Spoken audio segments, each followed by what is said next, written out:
This is the Coach Maz Show, presented by Griffins baseball alum State Farm agent Alex Hetrick in Murraysville.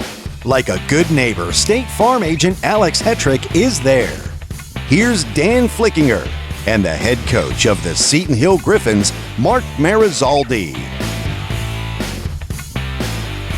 Welcome, everybody, to Griffins on Deck as the Griffs play two today and start a four-game series with the Gannon Golden Knights on a beautiful day for baseball. Dan Flickinger with you, and it is time for the Coach Maz Show, as always presented by our good friend, State Farm agent Alex Hetrick in Delmont. If you want a free quote from Alex, give him a call, 724-575-7392, and the former Griff will hook you up. And Maz, a lot certainly to get into. No midweek game for you, but last time you played a big series against Cal. Both teams ended up winning 2 games, so you split a 4-game series against a pretty darn good Vulcans team. Just your overall thoughts on the four-game set. If you're a fan of pitching, it was a really enjoyable series, I think. Cal's starter in game 1, Valente, was really, really good. One of the best, if not the best, opposing pitcher we faced all year long. And we responded with some really good pitching on our side, too. Obviously, Korn's start sticks out as, maybe one of the most dominant pitching performances we've seen from a Seton Hill Griffin in quite some time. A 4-game series where each team only scored 7 runs. And Cal was actually about 4th in the country in batting average. So a huge credit to our pitching staff and our defense to stifle what has been a potent offense all year long. We're in a part of the season right now where we're winning differently than we did earlier. We won with probably some elite defense and some good pitching, but scoring a lot of runs. And now our pitching has elevated itself to a whole new level. And thankfully, we're not scoring a whole lot of runs, so the pitching's complementing it pretty well. So it's a weird part of the season for us. You go through changes, slumps, hot streaks, all that stuff. But our guys are showing up every day, still continuing to find a way to win. Yeah, the majority of the time you surrender just 7 runs over a 4-game series, you're probably thinking we're going to win at least 3, if not 4. Unfortunately, the offense continues to kind of scuffle. Is it all mental right now with the guys? Because we saw what the team's capable of against IUP. Mental, maybe a little bit. The game's tough when you have an 0 for 4. Those hits become a little bit more difficult to get, and we got 18 to 22-year-old guys, and it wears on them a little bit. And when an 0 for 4 turns into a 1 for 10, then it starts to mount a little bit. And it's been odd, like we're not striking out a whole lot. And right. One thing you and I have talked about this, like we put a premium on swing decisions, being really disciplined with our pitch selection, and that's held up too. It's just a case of the hits aren't falling, and that's not a cop out or excuse. The name of the game is you got to hit to win, and we're not doing that real well right now. But we're doing the things that should lead to good offensive production, right? We're putting balls in play, and we've got some good pitch selection. But hopefully, we continue those things and stay loyal. Some of those balls they're finding leather right now. Hopefully, find some green for us. So has that kind of been your message to the team, Maz? Just kind of continue with the approach, and things will start breaking for us? No, not just that. There's definitely some swing adjustments that some guys need to make. And I think some guys were probably trying to do too much. You can see some overswinging, and swings are getting a little bit long. So it's a combination of everything. In some cases, we're trying to get guys to just continue to do what they're doing. In other cases, it's those day-to-day adjustments you have to make throughout the season. I think before the game today, we should sacrifice a live chicken in the dugout. I think that will be the case. If we do it, Griffs will win big today. We got to do something. Man. I'm all for it. Yeah. We'll bring Pedro Serrano down. If there's probably people watching saying, what's this guy talking about? Or maybe we buy some fighting necklaces, right? Yeah, that worked. I mean, they're doing better. The funny thing is, I actually have one of those necklaces from back, like whenever that was, just like sitting here in my office. I'm like, wait, I got one of those. So maybe I'll wear one of those too. That might work as well. Well, let's talk about some of the big positives. You already mentioned Ian Korn's performance. Wow. Complete game, one hitter with 8 strikeouts. It only took him 68 pitches to do that. And I was going to ask you if it's the most dominant you've seen him, but you already mentioned maybe one of the most dominant performances that you've ever seen from a Seton Hill pitcher. And, we've seen some great ones, thinking back to Worm last year and, Voppel and Monteverdi and Kolar. I mean, Alex Haynes back in the day. The list goes on and on with these guys. But, man, that was impressive. Again, against a Cal team, like you mentioned, that's ranked nationally in batting average. And one of the 68 pitches, 20 swing and miss. 20 swing and miss. We've never even come close to that in a game this year. So his stuff was absolutely electric. And I think some of the opponents that face Korn know, like, he throws pretty hard, but he had 5 pitches working for him. Like, we're calling pitches that we normally don't even call, and he's throwing them where he wants. It was a pretty special day for him. The 5-1 win in game 2 at Wild Things Park, or whatever it's called now, saw Julian Minaya get the win. Zach Herb picked up the save. Evan Rossi also pitched well in relief in game 4. And I know, going into the season, we kind of talked about guys needing to step up with the bullpen arms that you've lost the last couple of years. And it seemed like guys like Herb and Rossi are really filling those roles right now. Yeah, I did a call a few weeks ago with D2 Baseball, and they asked about our starters and our closers. And I'm like, we actually have 3 closers, and they've all been very, very good on the back end. They've all been very good in like long relief. I think he threw like 4 innings a couple weeks ago. He did, yeah. Mm-hmm. So Zilly, Herb, and Rossi have just been so good in closing out games and coming into leverage situations.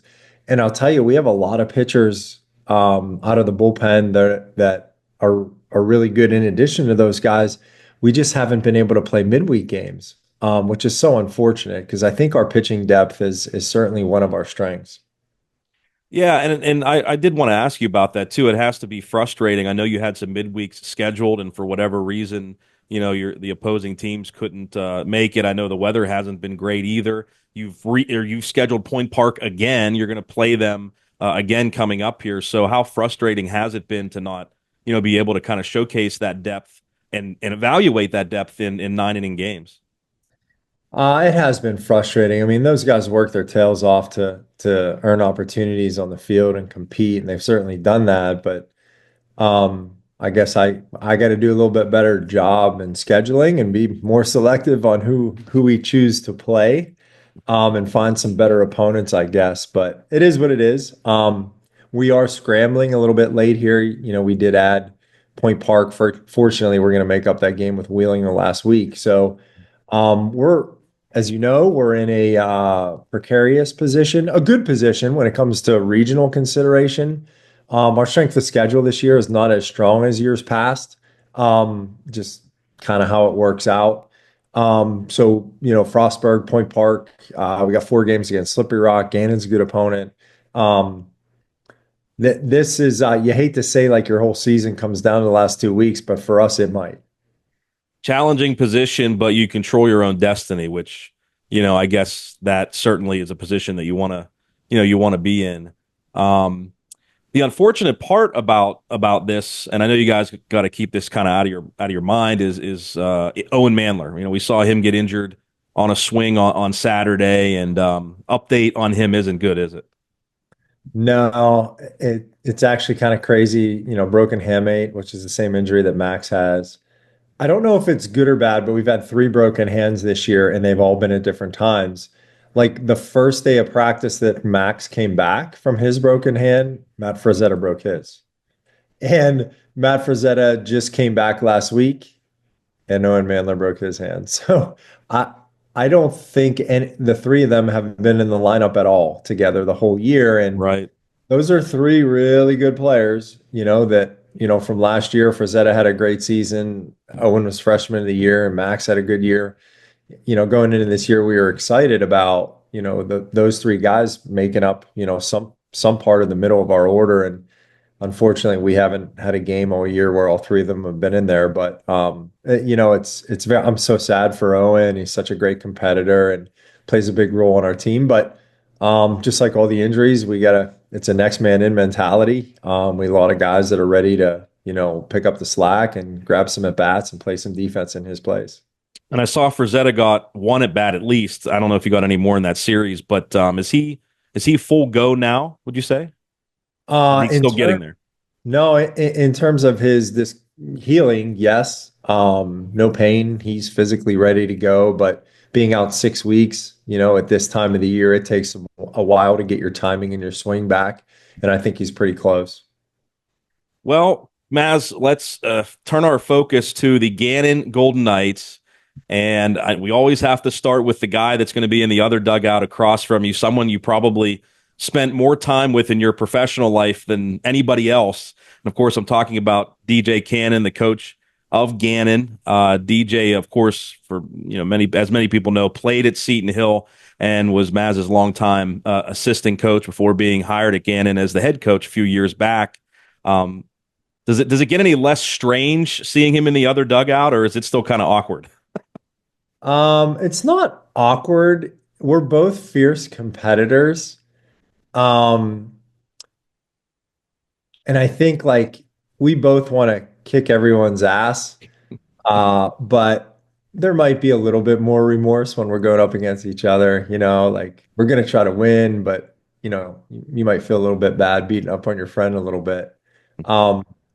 But we know everything about each other and, how we coach and our styles of play and all that stuff. So I think once the game starts, what I've found the last few years when we play them, it's just like we're hanging out at the ballpark until the first pitch, and then we're just completely focused on our own teams. Mm-hmm. And usually umpires too. I think I've been ejected once or twice, and DJ probably should have been tossed a couple. But no, it's fun, man. It's why we do it, to kind of get these guys going and play against each other. It's fun stuff. Yeah, it's always good seeing Deej for sure. And just, Maz, we'll close out with your overall thoughts on this year's version of Gannon, kind of a scouting report, what you kind of see from them. Yeah, much improved. They've started to solidify their starting pitching, and they were a little bit young last year. So some of the returning hitters are a little bit dangerous. They got some middle of the order guys, transfer in Wes Parker. The Bemis kid is back this year. And then they added some really good athletic middle infielders. I think they've already have maybe 6, 7, 8 more wins than they did last year with still half of the season to go. So they're a much improved ball club with more depth on the mound and certainly more depth at the plate. Always dangerous, especially when you play up at their place. So I don't know, man. The PSAC West this year, there is no easy weekend. I mean, I know we played extremely well against IUP that first weekend. They might have been down, and they're tearing it up now. So, yeah, I don't think they've lost since, by the way. It is going to be a neck and neck tight race all the way to the finish line this year, and there's no easy weekend. Yeah, makes it fun for us, challenging, but hopefully rewarding for you guys if you can get through this with a bunch of wins. So let's start today. Get 2 against your old friend, and good luck, man. Sounds great. Appreciate it, Dan.